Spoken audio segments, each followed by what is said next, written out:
యేసుక్రీస్తు నామమున అందరికీ శుభములు తెలుపుచు బైబిల్లోని బంగారు మాటలకి మిమ్మల్ని అందరినీ ప్రేమతో ఆహ్వానిస్తున్నాను. వాక్యం చదువుకొని ధ్యానించుకుందాం. మలాకి గ్రంథము 3వ అధ్యాయము 2-3 వచనాలు చదువుకుందాము. మలాకి గ్రంథము 3వ అధ్యాయము 2వ వచనం.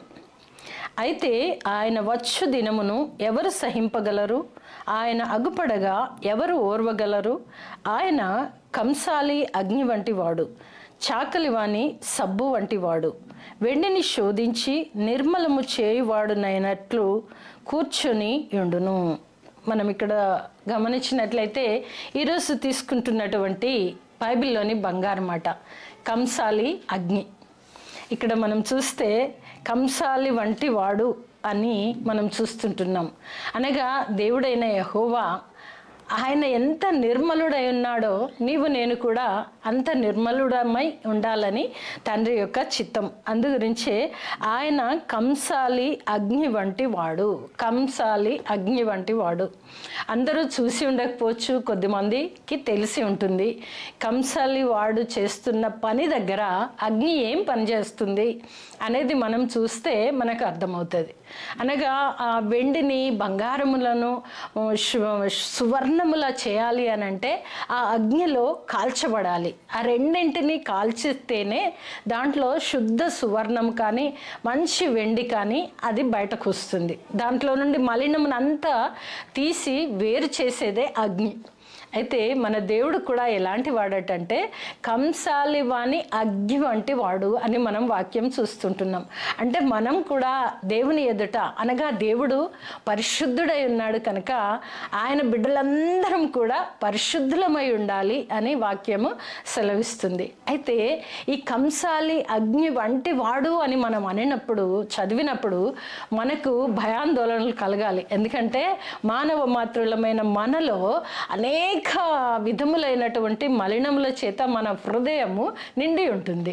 ఎప్పుడైతే దేవుని వాక్యము మన హృదయంలో వస్తుందో ఆ మలినమంతా దూరం కావచ్చు. నెమ్మదిగా ఒకేసారి పోకపోవచ్చు, కానీ నెమ్మదిగా దూరం అవుతుంది. ఎందుకంటే దేవుని వాక్కు చేత, దేవుడు పరిశుద్ధుడు, ఆ పరిశుద్ధమైన వాక్కు చేత, ఆ వాక్కు చేత నీవు నేను మన హృదయాన్ని ఎప్పుడైతే నింపుకుంటామో మరి దేవుడు నిజంగానే పరిశోధిస్తాడు, పరిశీలిస్తాడు. ఎలాగో అనంటే అగ్ని చేత.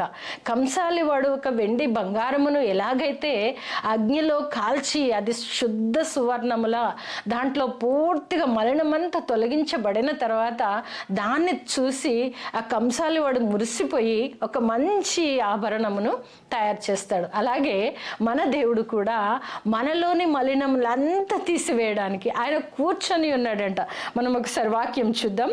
వెండిని శోధించినట్లు నిర్మలము చేయువాడైనట్లు కూర్చొని ఉండును. నిన్ను నన్ను ఆ వెండిని శుభ్రపరిచినట్లుగా, లేదా అగ్నిలో కాల్చబడిన ఆ శుద్ధ సువర్ణము వలె నీవు నేను శుద్ధీకరించబడినట్లుగా మనం ఆయన ముందరకు వస్తే వెండిని లేదా బంగారమును శుద్ధీకరించినట్లు, లేదా అగ్నిలో కాల్చబడి దాన్ని శుద్ధ సువర్ణంలా చేసినట్లు మనల్ని పరిశోధించడానికి, నిన్ను నన్ను పరిశోధించడానికి దేవుడు కూడా కూర్చొని ఉండును. అనగా ఆయన ఎంత నిర్మలుడై ఆ నిర్మలత్వం చేత కూర్చొని నిన్ను నన్ను కూడా శుద్ధ సువర్ణంలాగా చేసుకోవడానికి దేవుడు ఇష్టపడుచున్నాడు కదా. అగ్ని పనులు, దేవుని నుండి వచ్చు అగ్ని పనులు కూడా మనం కొన్నింటిని చూద్దాం. దేవుడే ఎలాంటి వాడు అనంటే దేవుడు ఏ సమయములలో ఎప్పుడెప్పుడు అగ్నిని భూలోకంలో కురిపించాడు, చూపించాడు, అది కూడా మనము కొన్ని విషయాలని మనం చూద్దాం. నిర్గమకాండంలోకి వెళ్దాం. నిర్గమకాండము 13వ అధ్యాయము, నిర్గమకాండము 13వ అధ్యాయంలో ఒకసారి చదువుకుందాము. నిర్గమకాండము 13వ అధ్యాయము 21వ వచనాన్ని చూద్దాం. వారు 20వ వచనం నుండి, వారు సుక్కోతు నుండి ప్రయాణమైపోయి అరణ్యము దగ్గరనున్న ఏతాములో దిగిరి. వారు పగలు ప్రయాణము చేయునట్లుగా యెహోవా త్రోవలో వారిని నడిపించుటకై పగటి వేళ మేఘస్తంభములోను వారికి వెలుగిచ్చుటకు రాత్రి వేళ అగ్ని స్తంభములో ఉండి వారికి ముందుగా నడుచుచూ వచ్చెను. ఆయన పగటి వేళ మేఘస్తంభమైనను రాత్రి వేళ అగ్ని స్తంభమైనను ప్రజల ఎదుట నుండి తొలగింపలేదు. దేవుని యొక్క ప్రేమ. దేవుడు అగ్ని అయి ఉన్నాడు, నిన్ను నన్ను పరిశోధించటానికి అగ్ని అయి కూర్చొని ఉన్నాడని మనం మలాకి గ్రంథంలో చూసాం. ఇక్కడ చూస్తే తన ప్రజలైనటువంటి వారు, ఇశ్రాయేలు ప్రజలు ప్రయాణమై వారు అరణ్య యాత్రలో ఆగుచు దిగుచు వెళ్ళుచు ఉన్న ఆ సమయంలో దేవుడు వారిని విడిచిపెట్టలేదు, వారి నుండి తొలగిపోలేదు అని మనం చూస్తుంటున్నాం. వారు ప్రయాణం చేయనట్లుగా యెహోవా త్రోవలో వారిని నడిపించుట పగటి వేళ మేఘస్తంభములోను వారికి వెలిగించుటకై రాత్రి వేళ. చూడండి, మనము ఏదైనా ఫంక్షన్ చేయాలంటే చుట్టూ లైట్స్ పెడితే తప్ప రాత్రి వేళ మనకు వెలుగుండదు. కానీ దేవుడు అంత జనాంగాన్ని నడిపించుచున్నప్పుడు మరి రాత్రి వేళ అగ్ని స్తంభముగా ఉండి వారిని నడిపించినట్లుగా చూస్తుంటున్నాం. అది కూడా అరణ్యములో. మనము రాత్రి వేళ మనం ఉంటున్నటువంటి స్థలాల్లో అందరం లైట్స్ వేసుకొని ఉన్నప్పటికీ కూడా ఒక ఫంక్షన్ జరుగుతుందంటే చుట్టూ లైట్స్ చేత అలంకరిస్తారు. అనగా కనిపించదు, కనపడుతుంది లేదు, వచ్చేవారికి సరి అయిన మార్గం కావాలి అని చాలా రకాలుగా ఏర్పాటు చేసుకుంటాం. మరి దేవుడైతే ఇశ్రాయేలు ప్రజలను వారిని విడవలేదు, వారిని ఎడబాయలేదు. వారు ప్రయాణమై వస్తున్నంతసేపు వారికి ముందుగా నడిచినట్లుగా మనం చూస్తుంటున్నాం. పగలు అయితే మేఘస్తంభంలోను, రాత్రి అయితే అగ్ని స్తంభములో ఉండి వారికి ముందుగా నడిచెను మన దేవుడు. చూడండి, అందుకే అగ్ని చేతనే నిన్ను నన్ను పరిశోధిస్తానని సెలవించబడింది. ఎందుకంటే ఆయన నడిపించుచున్న దేవుడు అగ్ని స్తంభంలో ఉండి మనకి ముందుగా నడిచే దేవుడు కనుక అగ్ని చేతనే నీవు నేను పరీక్షించబడాలి అనేది కూడా మనము గుర్తు తెచ్చుకోవాలి. అంతేకాదు, రాత్రి వేళ అగ్ని స్తంభమైనను ప్రజల ఎదుట నుండి తొలగింపలేదు. ఎలాంటి బిడ్డలైనా కూడా దేవుడు అందరినీ ప్రేమించే ప్రేమమయుడు కనుక బిడ్డలని అరణ్య యాత్రలో మీరు వెళ్ళండి అని చెప్పి వదిలిపెట్టలేదు, కానీ వారికి ముందుగా నడుస్తున్నాడు. అగ్ని స్తంభమై ఉండి ఆయన నడుస్తున్నాడు. వారు ఏ దీపాలు వెలిగించుకోలేదు.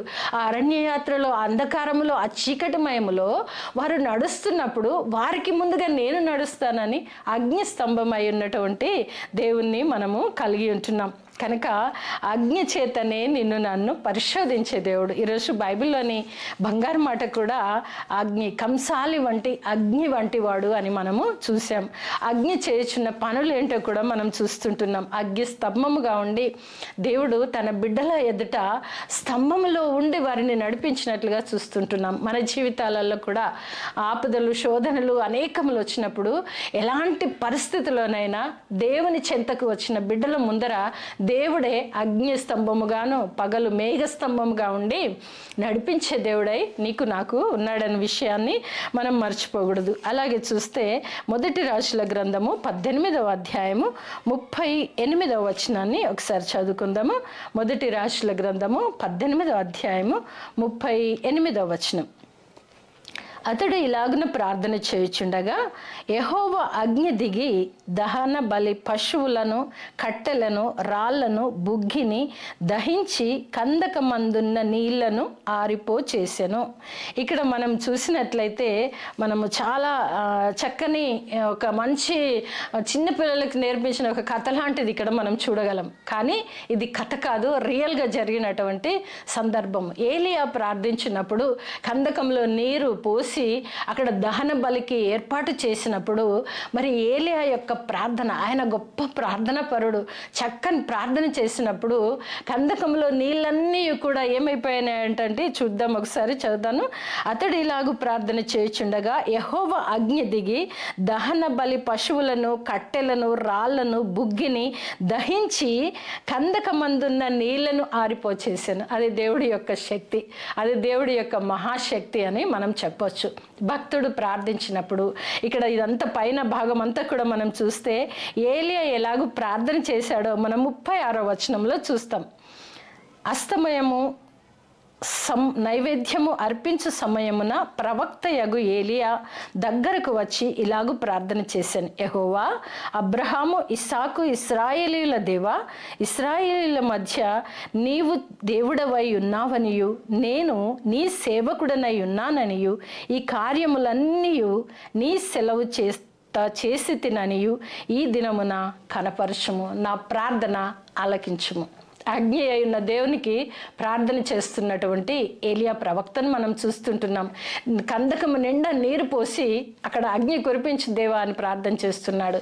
ఆయన ఎలా ప్రార్థిస్తున్నాడంటే అబ్రహాము, ఇస్సాకు, యాకోబులను ఆయన ఎత్తి పట్టి ప్రార్థన చేస్తున్నాడు. ఒక భక్తి పరుని ప్రార్థన ఆ కందకములో ఉన్న నీళ్లు సహితము ఆరిపోచేసినవి కనుక దేవుడు అగ్ని అయి ఉన్నాడు. కనుక ఈరోజు బైబిల్లోని బంగారు మాట, నిన్ను నన్ను దేని చేత పరిశోధిస్తాడు, దేని చేత పరీక్షిస్తాడు, దేని చేత పరిశీలిస్తాడు అని చూస్తే మన హృదయములను అగ్ని చేత పరిశోధించడానికి, పరిశీలించడానికి, పరీక్షించడానికి మన దేవుడు కూర్చొని ఉన్నాడు. కనుక ప్రభు నమ్మిన బిడ్డలందరం కూడా బహు జాగ్రత్తగా ఉండి దేవుడు పరిశోధించు దేవుడు, అగ్ని చేత కంసాలి వంటి అగ్ని వంటి వాడు అని మనం చూసాం. కనుక ఆ అగ్నిని మన నడక కొరకు ముందుగా దీపస్తంభముగా ఆయన నడిచాడు. మరి ఇక్కడ చూస్తే నిండా నీరు నింపిన ఆ కందకంలో నీరు ఆరిపోచేసాను, అగ్ని ఆకాశం నుండి దిగి వచ్చినట్టుగా మనం చూస్తాం. అలాగే చూస్తే సొదొమ గుమొర్రాల పరిస్థితి, ఆకాశం నుండి దిగి వచ్చి సొదొమ గుమొర్రాలను కాల్చివేసినట్టుగా చూస్తాం. అగ్ని యొక్క శక్తి ఏంటి అని అంటే మన దేవుడే అంతకంటే మించిన శక్తి అగ్ని అయి ఉన్నాడు. అగ్ని ద్వారా నీవు నేను పరిశోధించబడతాం, పరిశీలించబడతాం.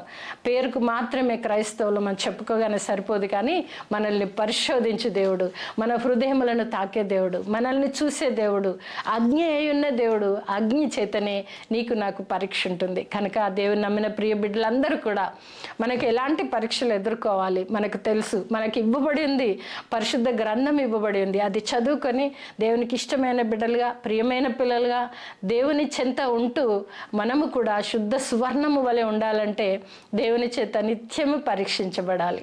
దేవుడు కూడా కూర్చొని ఉన్నాడంట.